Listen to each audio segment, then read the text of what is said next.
हम पढ़ रहे थे आपका लास्ट क्लास में, हमने पिछली क्लासों में पढ़ा था शीत युद्ध के दौर। शीत युद्ध के दायरे भी पढ़ेंगे अब इस क्लास में हम। शीत युद्ध के दौर पढ़ लिया था हमने, शीत युद्ध का मायने क्या है वो पढ़ लिया था हमने। शीत युद्ध के कारण, शीत युद्ध की स्थिति के कारण जिस प्रकार से विश्व में दो ध्रुवीय स्थिति बनी वो हमने पढ़ चुके थे। अब इससे आगे की स्थिति हम पढ़ेंगे, शीत युद्ध का प्रभाव कैसे आगे बढ़ा। आपको पिछला अगर टॉपिक से रिलेट करेंगे तो अच्छा होगा, इसके लिए आप हमारी यूट्यूब पे पुरानी पिछली क्लासों को जरूर देखें। किसी भी चीज को समझने के लिए, पूरा अच्छी तरह से समझने के लिए शुरू से या आप बोल सकते हैं कि एंड पॉइंट से पढ़ना जरूरी होता है। शुरू से लेकर एंड पॉइंट तक पढ़ना जरूरी होता है। उसके लिए आप पिछली क्लासों को जरूर देखें, ये टॉपिक आपको बहुत अच्छा समझ जाएगा। आज की क्लास का जो टॉपिक है शीत युद्ध के दायरे, शीत युद्ध के दायरे, ये आपको अच्छी तरह से समझने के लिए, पूर्णतः आपके दिमाग में बैठने के लिए, बिल्कुल ये टॉपिक आपको बैठ जाए, समझ में आ जाए कि शीत युद्ध के दायरे क्या है, शीत युद्ध का दायरे से बढ़ा, किस प्रकार से शीत युद्ध बढ़ा, उस वक्त शीत युद्ध जब ये चल रहा था क्या क्या घटनाक्रम घटित हुए थे। इन चीजों को समझने के लिए आप पिछले टॉपिक से अच्छे से रिलेट करें, उन्हें पढ़ें, उन्हें समझें, इस प्रकार से आप आगे बढ़े। तब आके आपको ये चीजें समझ में आएंगी कि शीत युद्ध के दायरे से मीन्स क्या है, क्या क्या घटनाक्रम हुए थे।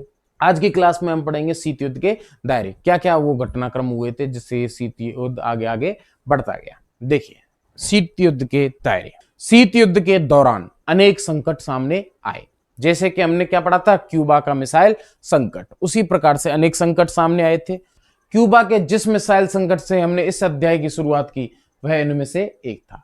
शीत युद्ध के दौरान खुली लड़ाइयां भी हुई, लेकिन यहां ध्यान देने की बात क्या है, खूनी लड़ाइयां भी हुई, वॉर भी हुआ, छोटे मोटे संघर्ष भी हुए, मैंने आपको बताया था। लेकिन यहाँ ध्यान देने की बात यह है कि इन संकटों ने और लड़ाइयों ने जो की परिणति थी तीसरे विश्व युद्ध के रूप में नहीं रही। इन जो लड़ाइयों, इन संकटों का जो रिजल्ट रहा वो तीसरे विश्व युद्ध के में, थर्ड वर्ल्ड वॉर में तब्दील नहीं हुआ, वो नहीं बदला।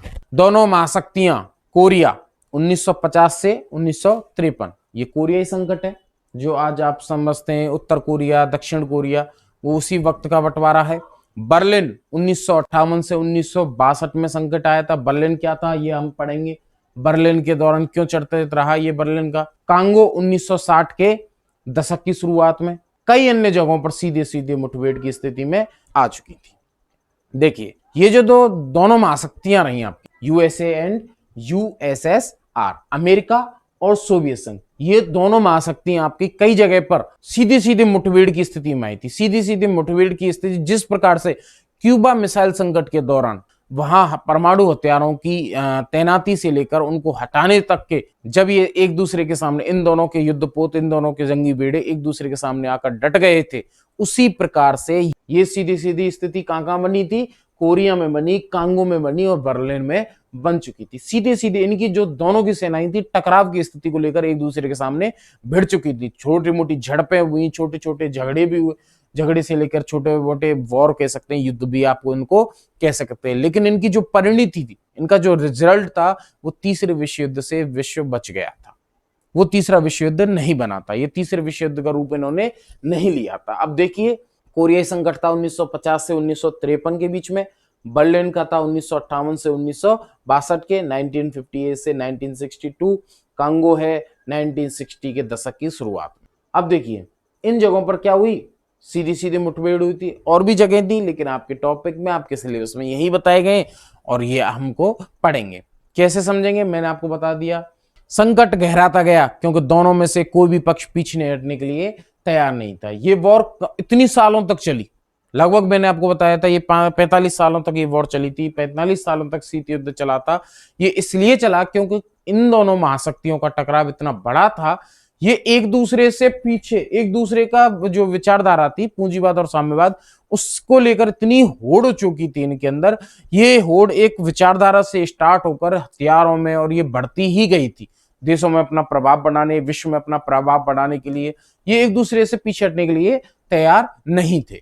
जब हम शीत युद्ध के दायरों की बात करते हैं तो हमारा आशय, हमारा मतलब शीत युद्ध के दायरों से क्या होता है, देखिए, ऐसे क्षेत्रों से होता है जहां विरोधी खेमों में बटे देशों के बीच संकट के अवसर आए और युद्ध हुए, उनके होने की संभावना बनी, लेकिन बातें एक हद से ज्यादा नहीं बढ़ी। कोरिया, वियतनाम और अफगानिस्तान जैसे कुछ क्षेत्रों में व्यापक जनहानि हुई। इसके शीत युद्ध के दायरों से मतलब, शीत युद्ध का दायरा, दायरा होता है एरिया, एरिया से लगा सकते हैं दायरे से मतलब, जहां इनकी आपस में सीधी सीधी मुठभेड़ की स्थितियां हुई थी, सीधे सीधे इनके संकट था वो बढ़ता गया था, सीधे सीधे इनकी टकराव की स्थिति बनी थी, युद्ध की संभावना बनी थी, ऐसी स्थितियों को यहां शीत युद्ध के दायरे के लिए यूज किया गया, माना गया। जैसे वियतनाम, कोरिया, अफगानिस्तान, ये चीजें जो बताई गई हैं, ये यहां पर क्या होती, टकराव की स्थिति रहती इन दोनों महाशक्तियों के सेना की, हस्तक्षेप था, दोनों को अपना प्रभाव जताना था, बढ़ाना था, ऐसे में करके ये जो टकराव था ये शीत युद्ध के दायरे को दर्शाता है, शीत युद्ध के दायरे को दर्शाता है। जब इनका टकराव इतना बड़ा था, अफगानिस्तान हुआ, चाहे वियतनाम हुआ, कोरिया हुआ, तो वहां पर इनकी सेना सीधी सीधी बड़ी, छोटे मोटे जब युद्ध भी हुए, ऐसे करके इस कारणवश व्यापक जनहानि हुई थी, वहां की लोग जनता भी मारी गई थी, कुछ जनहानियां, कुछ सेना के, जब आप बोलते हैं कि दो देशों की, दो राष्ट्रों की सेना जब युद्ध करती हैं, तो ऐसा तो है नहीं कि एक ही सेना के लिए नुकसान हो, वो दोनों तरफ से कहीं ना कहीं जनहानियां भी होती हैं, व्यापक जनहानि हुई थी, बड़ी मात्रा में जनहानियां हुई थी। लेकिन विश्व परमाणु युद्ध से बचा रहा, लेकिन आप इसको बोलते हैं एटॉमिक वॉर स्टार्ट नहीं हुई, विश्व है जो परमाणु युद्ध से बच गया था, वैमनस्य विश्वव्यापी नहीं हो पाया था, क्योंकि वैमनस्य होता है एक राक्षसीपन, आप बोल सकते हैं उसको, आप बोल सकते हैं एविल होता है ना, जिस प्रकार से एक आप उसको एविल थिंक बोल सकते हैं उसको, आप ये क्या था, संपूर्ण विश्व पर हावी नहीं हो पाई थी ये स्थिति जो थी इसकी। परमाणु युद्ध तो आपको मैंने बताया था, कोई भी हथियार हुआ, जिस प्रकार से घातक सभी हथियार होते हैं, घातक जो होते हैं, नुकसानदायक होते हैं, वो सभी हथियार होते हैं, ऐसा तो है नहीं किसी एक व्यक्ति पे यूज किया जा रहा है तो वो उसको नुकसान नहीं पहुंचाएगा। दुख, दर्द और ये चीज जो भी हमारी ये संभावना सभी को होती है, और ऐसे में आप इस चीज को बोल सकते हैं कि सभी हथियार घातक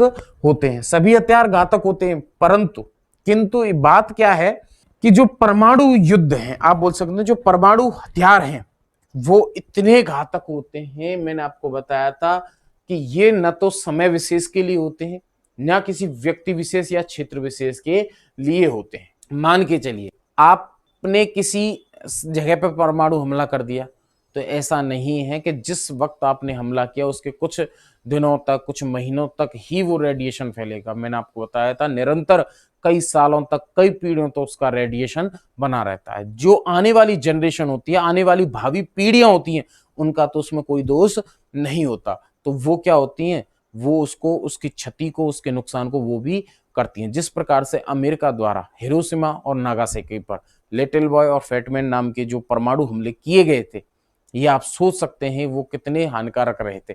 मैं आपको बताऊं, हालांकि जापान ने बहुत डेवलपमेंट कर लिया है, लेकिन आज भी हिरोशिमा और नागासाकी की जो जनरेशन है वहां पर वो रेडिएशन देखने को मिलता है। तो आप सोच सकते हैं कि जो आने वाली जो भावी पीढ़ी है, आज की जो जनरेशन, उसका तो कोई कसूर था नहीं उस वक्त, तो इस वजह से ये वैमनस्य विश्वव्यापी नहीं हो पाया था, विश्व इस परमाणु युद्ध से बच गया था।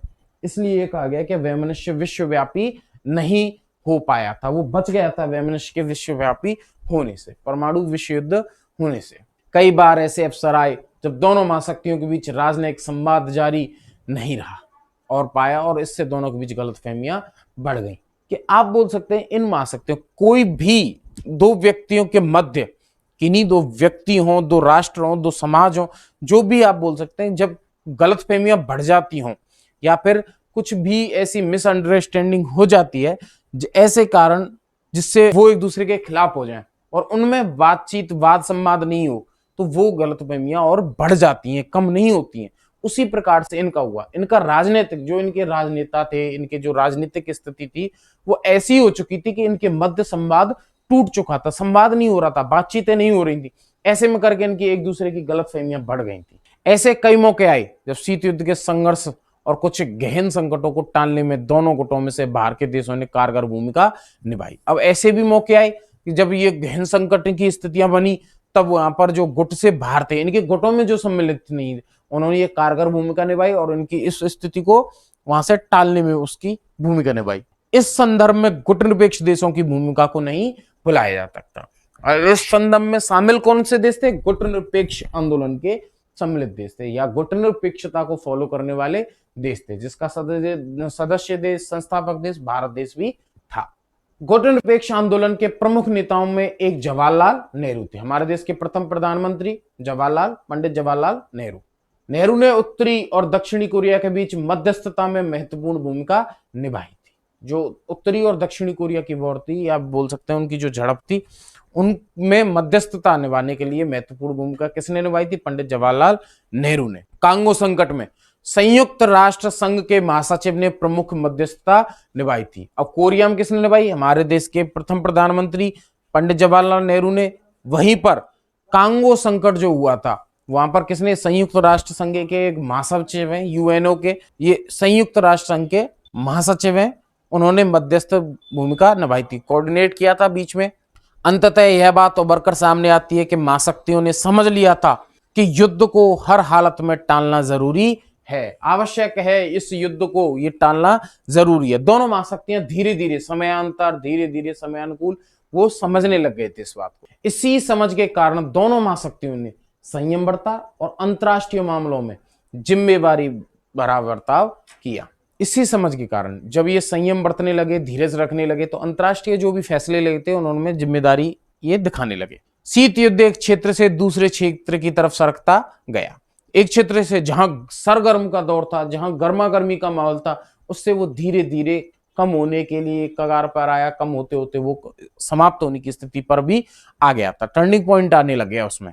और इसमें संयम का तर्क ही काम कर रहा था, धीरज का तर्क था, इनको एक सांत्वना सा मिल चुकी थी, आप बोल सकते हैं इनको संयम को रखने लग गए थे।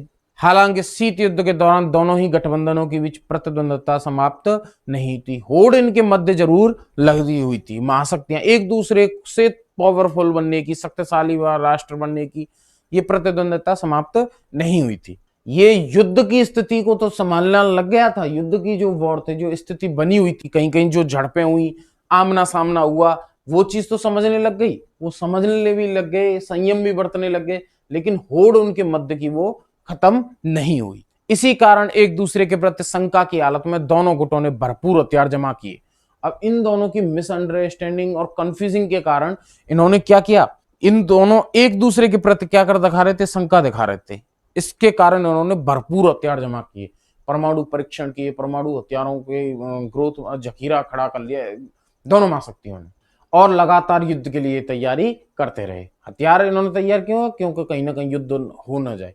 हथियारों के बड़े जखीरे को युद्ध से बचे रहने के लिए जरूरी माना गया। युद्ध से बड़े बचे रहने के लिए हथियारों के जखीरों को क्यों माना गया? हथियारों के जखीरे को युद्ध से बचे रहने के लिए इसलिए माना गया, आप बोल सकते हैं कि दोनों के पास जब शक्तिशाली और बड़े बड़े जखीरे हो हथियारों के, तो दोनों महाशक्तियां कहीं ना कहीं ये जरूर मान लेती कि अगले वाला भी कम नहीं है। ऐसे में करके युद्ध कहीं ना कहीं टलता रहे। दोनों देश लगातार इस बात को समझ रहे थे कि संयम के बावजूद युद्ध हो सकता है। दोनों पक्षों में से कोई भी दूसरे के हथियारों की संख्या को लेकर गलत अनुमान लगा सकता था। गलत अनुमान लगा सकता था कि उसके पास में इतने हैं, उसके पास में इतने हैं। दोनों गुट एक दूसरे को मंशा को समझने में भूल कर सकते थे। उनकी जो फीलिंग्स थी, उनकी जो राजनीतिक थी स्थितियां थी, उनको समझने में भूल कर सकते थे। इसके अतिरिक्त सवाल यह भी था कि परमाणु दुर्घटना हो गई तो क्या हो गया। अब सुनिए, ये थी महाशक्तियों के बाद की स्थिति, लेकिन उसके अतिरिक्त कुछ क्या स्थितियां बनती थी वो देख लीजिए। स्थितियां ये बनती थी, आप मान के चलिए कि यदि परमाणु जो परीक्षण ये कर रहे थे, परमाणु हथियारों में ये जो इजाफा कर रहे थे, ग्रोथ कर रहे थे, बढ़ावा कर रहे थे, लेकिन वहीं अगर कोई परमाणु दुर्घटना हो जाती तो क्या होता?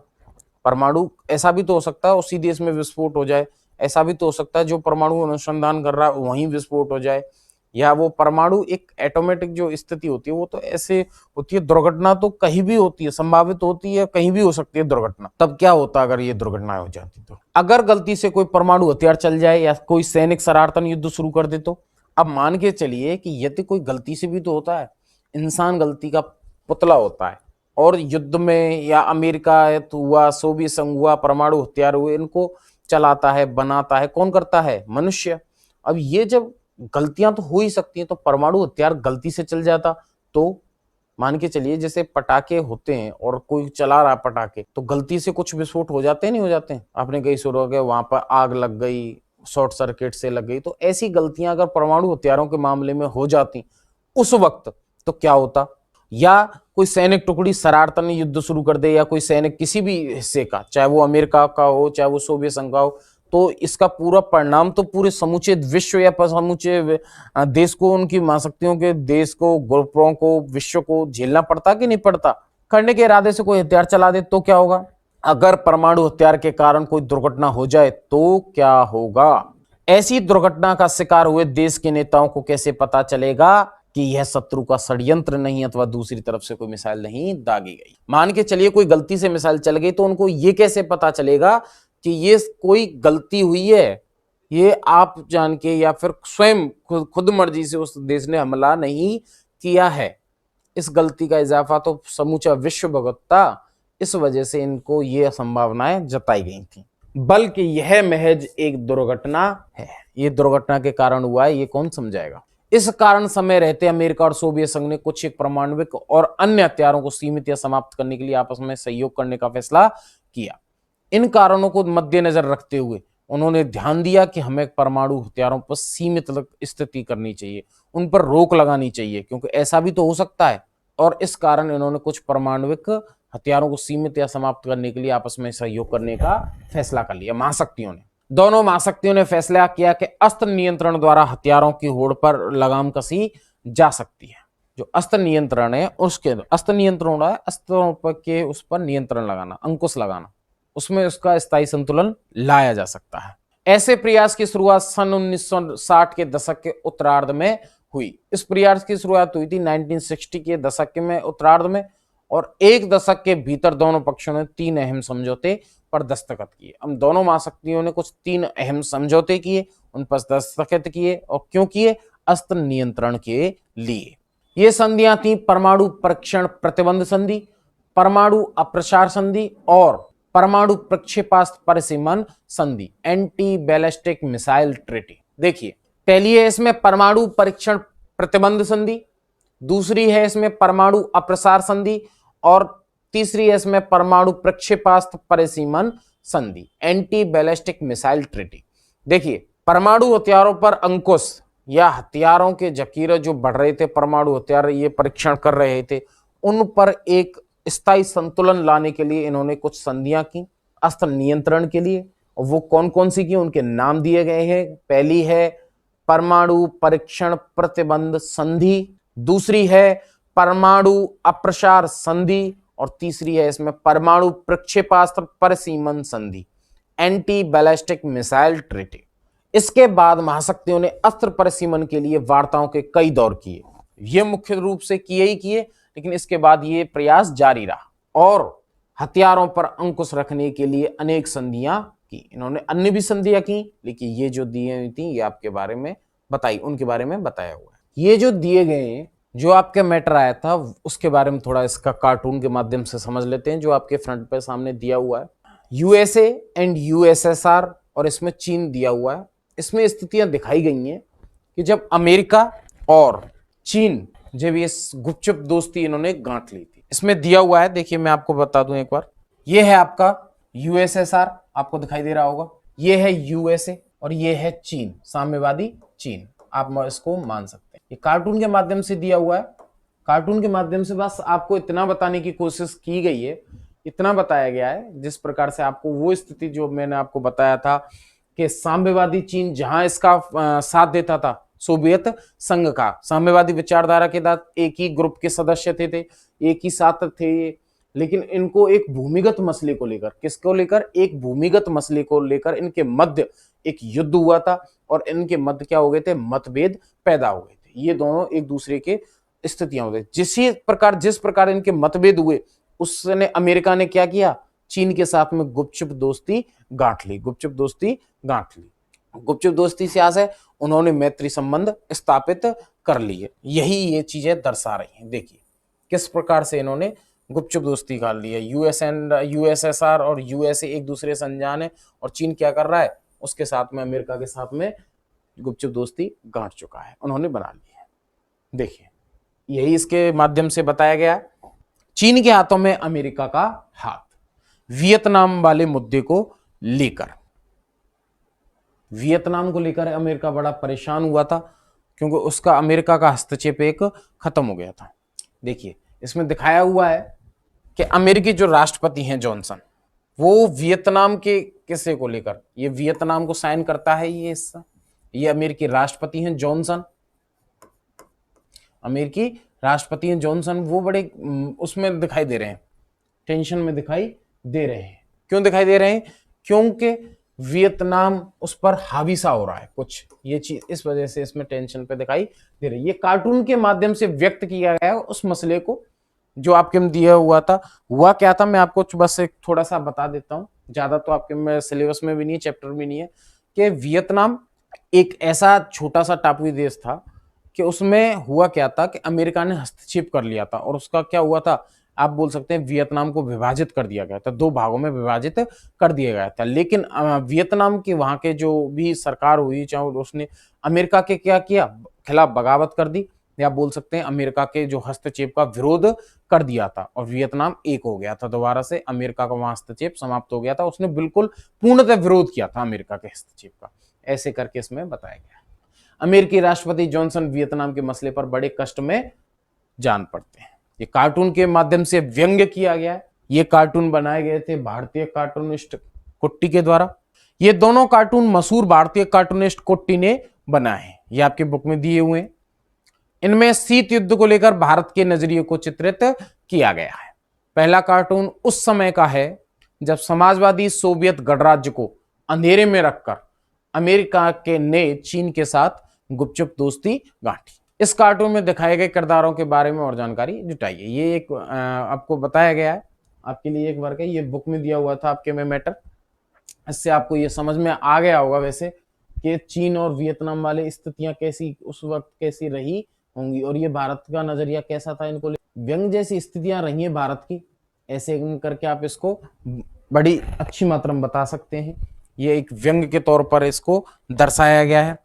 मैंने आपको बताया था इस बात को लेकर कि साम्यवादी चीन और सोवियत संघ पहले साथ में थे, लेकिन किसी भूमिगत मसले को लेकर इनके हुई एक इनकी झड़प एक विरोध में बदल गई, और ये एक दूसरे का क्या करने लगे थे, विरोध करने लगे थे। ऐसे में चीन ने क्या किया था, अमेरिका के साथ में गुपचुप दोस्ती गांठ ली थी, बोल सकते हैं आप मैत्री संबंध स्थापित कर लिए थे। इससे आगे का जो मैटर है, इससे आगे का जो आपका चैप्टर है वो समझेंगे हम नेक्स्ट क्लास में।